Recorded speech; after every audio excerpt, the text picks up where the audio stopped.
Dans cette vidéo, nous allons continuer avec les situations de projet et les assistants de combinaison. Dans la dernière vidéo, tous les cas de charge pour notre modèle structurel ont été définis.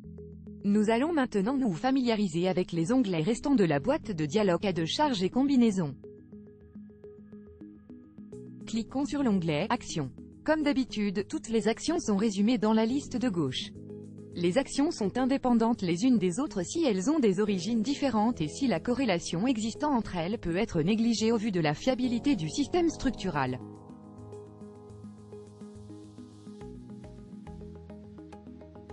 Selon ce concept, vous devez définir des actions auxquelles les cas de charge sont assignés pour la superposition automatique. Les catégories d'actions définies constituent la base de la classification des cas de charge. L'onglet général gère les critères de classification et de superposition des cas de charge. La liste affiche toutes les catégories d'actions que nous avons utilisées lors de la création des cas de charge. Une catégorie d'actions inclut tous les cas de charge associés. Dans cet onglet, vous pouvez également choisir s'ils doivent agir en même temps ou alternativement.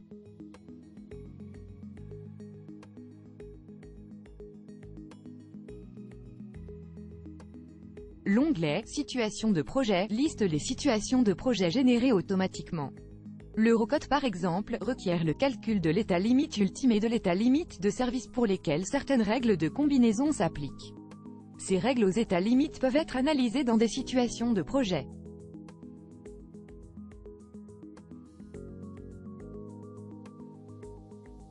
La case « Active » contrôle si le cas de calcul sélectionné dans la liste est analysé pendant le calcul.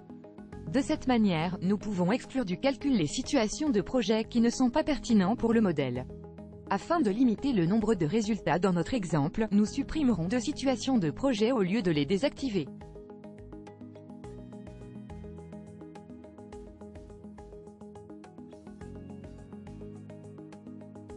Désormais, cet onglet liste les modules complémentaires que vous avez activés dans les données de base au début.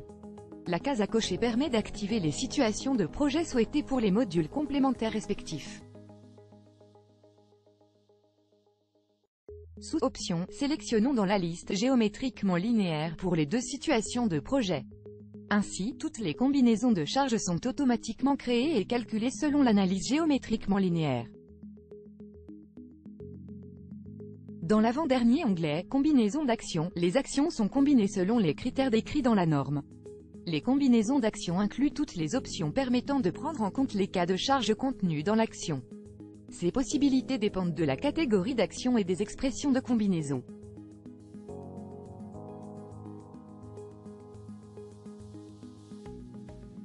RFEM attribue automatiquement de courtes descriptions basées sur les facteurs de sécurité et les symboles des actions qui expriment des règles de combinaison.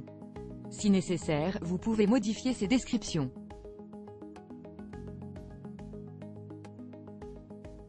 Dans le dernier onglet « Combinaison de charges », les charges des cas de charge individuels sont superposées et calculées ensemble dans un cas de charge important. Les facteurs partiels de sécurité, les facteurs de combinaison ainsi que les classes de conséquences sont pris en compte. Les combinaisons de charges peuvent être calculées selon l'analyse géométriquement linéaire, du second ordre ou des grandes déformations. Comme pour les situations de projet, les listes des 2 derniers onglets sont automatiquement remplies par RFEM en fonction de la norme sélectionnée.